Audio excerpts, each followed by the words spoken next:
Hey everyone, welcome back to NextGen Tutorials. In today's video, I'll show you how to easily blur an image background using Cutout.pro.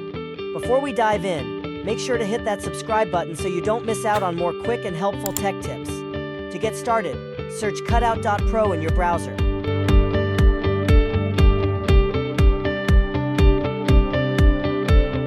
Once the site loads, select the BlurBackground tool. Upload your image.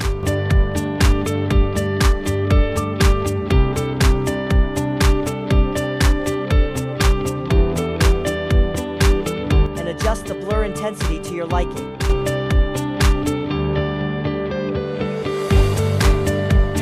Once you're happy with the result, click Download to save your edited image.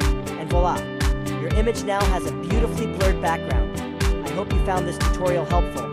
Don't forget to like, share, and subscribe for more amazing tech tips from NextGen Tutorials. See you in the next video.